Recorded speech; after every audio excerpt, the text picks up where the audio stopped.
Okay, so it usually breaks up into about 4 or 5 pieces each clause. Okay. And so once you read the clauses and break them up into little parts, you'll be able to pick and choose a correction really easily because then it won't make sense. Okay. A lot of times, if there's a clause that can auto waive itself, or it auto like if I don't get a mortgage in 7 days, this offer is null and void automatically, and you release back my deposit. Yeah. We don't really write clauses like that anymore. We just write that if I don't get the mortgage within a certain number of days at a certain percentage or certain payment that I can handle. Because what if I get a mortgage and the payment's too high and I can't pay it? Yeah. So it's you're just factoring in a lot of things that come into it. Mainly in the agreement, you're going to watch out for irrevocability. Do you know what that means? Yeah, like the deadline or The expiry date of the offer. So if I make an offer irrevocable on January the 10th, right, and I wrote it on January the 1st, it's alive for 10 days. Okay? So if you don't accept it and you don't counter it, it's no good.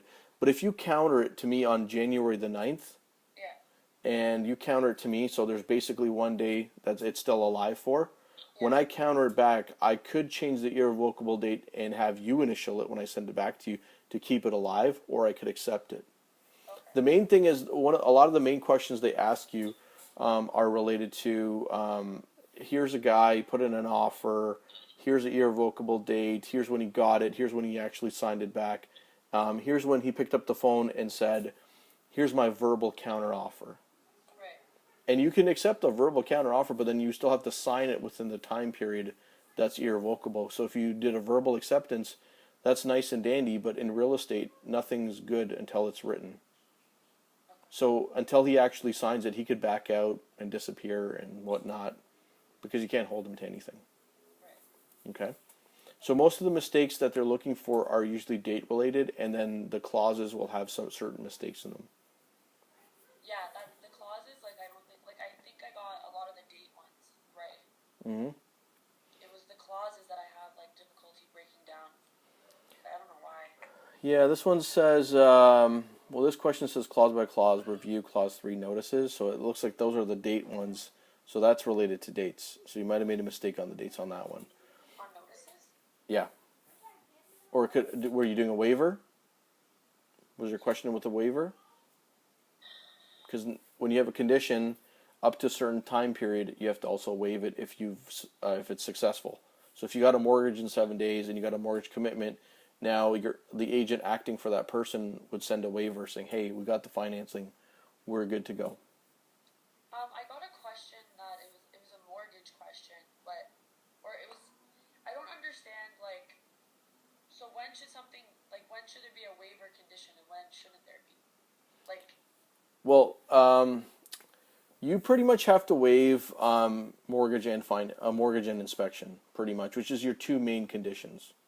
okay. Those are the two biggest conditions of your agreement, right? Okay. I mean, you could have other contingencies or other conditional items like you have to sell your home before you buy this home, which is a huge condition, but that means you still have to get a new mortgage and you still have to do an inspection most likely. Okay. And there could also be a condition, your mortgage condition could also contain the condition for appraisal. Appraisal is very big too. So if you sell a home for $300,000 and it gets appraised and it only appraises as $280,000, the $20,000 difference might have to come out of the buyer's pocket now, and he should have it ready if he wants to continue. Because once it appraises, that's it. It's not gonna. You can try to fight it, but usually there's no success in most cases. So, but like, more or less, basically, you just use a waiver when something's fulfilled. Like you waive. Something you made conditional. So if you have to go out there and get a mortgage for 7 days and get a commitment, then you want to waive it as soon as you got it. How would they know you got it? You can't just email them and say, hey, I got the mortgage. You can send them a commitment, but you have to go by the agreements step by steps so that the legal agreement, if a lawyer or a judge looks at it, he's just going to look at it factually without knowing you, the buyer, or the seller. Okay. Okay, so it's got to be really crystal clear, step by step in writing type thing. Okay. So if you want to go over an agreement like we want to break it down, we can do one more session and actually break down an agreement with clauses in it. Okay. Okay? Just a quick question. Okay.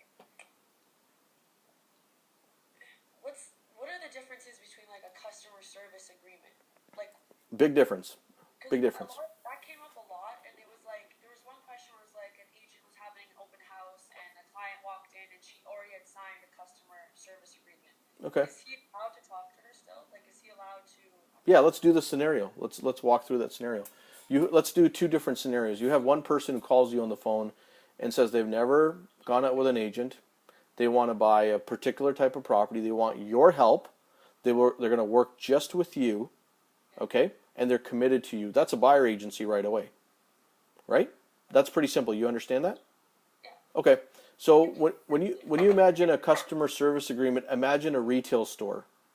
Okay. All right? You're standing in a retail store, you're selling a product behind you on the shelf. So somebody walks in and says, "Hey, Alex, I'll take that product on shelf number 2." You give them that product, and they're a customer, they pay, and they leave. Okay. That's a customer service agreement. So now, did you notice one thing with that scenario, that it was a very limited transaction? You didn't have to disclose as much. You didn't have to get deeply into a lot of things. Yeah. When you have a buyer agency, you better disclose every single thing you can know, imagine, and think of that could be a concern. But why would someone sign a customer service agreement before? Just as a choice. It's their choice. So, I mean, like, let's just say I like to shop online, but I don't want you calling me, though. And I don't want you emailing me, and don't ask me if I want any of your help. There's people like that out there. Okay. It doesn't make, there's no advantage for them to actually not have full disclosure. A buyer agency, if they're actually trying to do a task of getting a property and having somebody really look out for their interest, a buyer agency will be a good tool for them to have, even though it puts them on the hook for commission. But I mean, like, let's say I'm going to use your time for 6 months to find a downtown, a condo investment or a duplex or a triplex or whatever. If I want you to really work hard and you want to be motivated, if I show I'm committed to you in that transaction, and if you find me a super good deal that saves me 50 grand, I'll pay your 10 grand commission. Okay. Okay? So it really depends on how you define the relationship and explain it to your clients so they understand what's going on. So some agents also have a preference. Let's say it's your listing. Yeah. You're doing an open house. Somebody walks in. You don't want to really get into all the explanation why they're selling, where they're moving. You don't want to do that. So you just make them a customer because you say, you know what, I'm really, I'm working for this listing company. I'm working for this listing for my seller. And even though you have to act very fairly, you don't really want to get into, opening up a lot of information if you just don't want to. You could just make them a customer because it alleviates your liability too when they're just your customer in that case. Because remember, if you're doing a dual agency, now you have way more liability.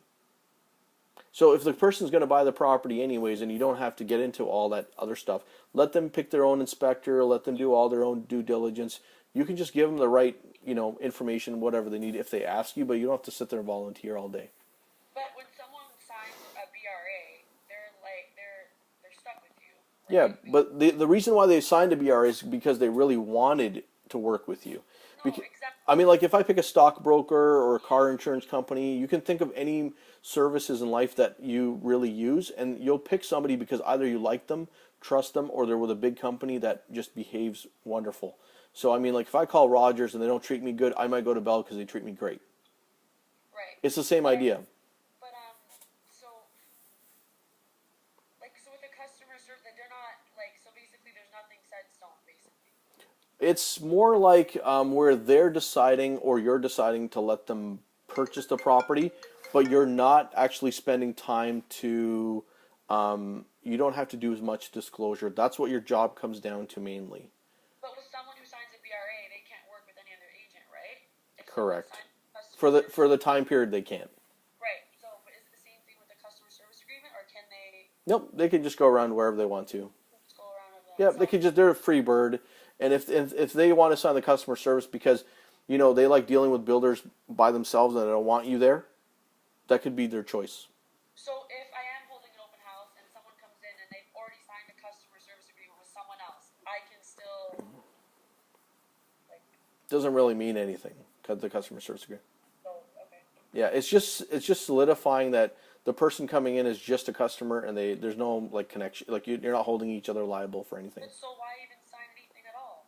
Because you have to disclose the type of agency that you're getting into. Okay. So what you're actually doing is you're actually just confirming what the relationship is. So what if the person says, "Oh, I thought you were my agent. I don't know what that means." Oh, I thought you should have told me that these people are moving out because there's been 10 floods in the basement. I don't know what's going on. I Okay. don't even want this out. Like it turns into all this ugly liability. So you just have to really watch it because people, when they get in, when money gets involved, you have to really protect every move, thing you say, statement, information you give has to all be correct and accurate. Okay. Otherwise, it just keeps coming back to you, and you don't want your premiums to go up when people file like claims against you. You really don't want all that stuff. Okay. You know? And okay. Just okay. For the all cash offer, I remember this question. It was saying like someone had 365,000 and they were gonna put like $15,000 down, and then it was saying like if they're paying for the whole property in cash, should it still be reported to Mm-hmm. the large Yep. commission? Yep. You got to report it. Not just the 100%. top. Nope. You got to report both of them. 100%. You Okay. have to report anything that looks suspicious because you're doing it. Because do you want to get dinged for a participant in money laundering? Of course not. You don't have time for that crap. You want to just focus on your job and do a great job and make money in real estate. So again, you're acting like a lawyer, you're protecting yourself. You're going to be very careful, and as soon as you see somebody give $360,000 cash, you should have some questions about that. Okay. You should be wondering where it came from, Okay. right? And of course, it's their business where it came from as long as it's legal and they can prove it. Then it's great. Then they have no problem when you send it to FinTrack to get checked out. Okay. You just have to do your job and just report it, sit back, and you can do your transaction. Okay. Just you gotta just if they look back at you, you just say, "Yep, I did A, B, and C and D what I'm supposed to do." Okay. Do you know like what comes up usually with mortgage assumptions and seller takebacks? Like, Yeah. Do you understand the fundamental concept of seller takeback? yeah. Okay, so you know it's a private mortgage. The seller's the bank. Yeah. Okay, so a lot of times seller takebacks have a short life. They might have like a life of 1 year, 3 years, 5 years, and a lot of times these seller takebacks are only for the necessity of making the deal happen. Usually, when the market's really slow, seller takeback will be more popular. But when the market's really hot, they'll never do it because they don't want to give up their own money, right? They want cash. So when you're selling a property and the market's really slow and there's a lot of choices on the market, Yeah. one of the buyers only gets approved for 150, and you're just so sick and tired of that property, you decide to sell it to them and give them a small seller take back mortgage. You just want to make sure that the term and the numbers make sense, and usually the mortgage should kind of have the same term as the first mortgage, if it's a second mortgage. So like if your first mortgage expires in 2 years, you might want to match that expiry date with the seller take back mortgage so that you don't have to have it overlapping or expiring before the first one. So if I'm correcting something in an agreement, what's like a problem that usually comes up with that? The what you just said? It could be the term of the seller take back mortgage or the amount, so you have to calculate the correct amount. So calculate the correct amount and make sure the term is going to work in a line if there's a first mortgage. Okay. Okay? Because if you have a second mortgage expiring later than the first, then they're not working together. Then the first one would be due. Then it would put the second mortgage at a lot of risk then. But then, can't you add that clause? Like, is there a clause? Postponement? Yeah. Yes, you can. There you go. That's the one that goes in there that fills in the gap. Okay. You caught it. Yeah. It's good. That's you remember. So you did study. I did, but like out of 20 chapters, honestly, like 3 chapters on the whole exam. It's like, Yeah, it's a very well. The next one you're going to get might not have a lot of clauses. Might just have a lot more questions, because students either get exams that have a lot of clauses or they do not have any at all. oh, really? Yep, yep. I have someone that just wrote it, so I think I'll connect you with him, and he's going to tell you what questions that came on his last. He wrote it twice before he signed up with me, so Oh, that would be good. Yeah. I'll connect you with him so you can ask him. And he just wrote it like 2 weeks ago. Oh, okay. Perfect. He's really current. Do you find that they're similar though, or no? Mm-hmm. Not as Yep. There's a lot of rotation. Usually the same questions are usually rotating over the last 3 to 5 years. Okay. Did you have any other questions or concerns that came up? No, not really. Okay. Did you review all of the stuff in the mock exams and you went through everything? I didn't really look at the mock exams. Oh, okay. You need to do that. When are you writing?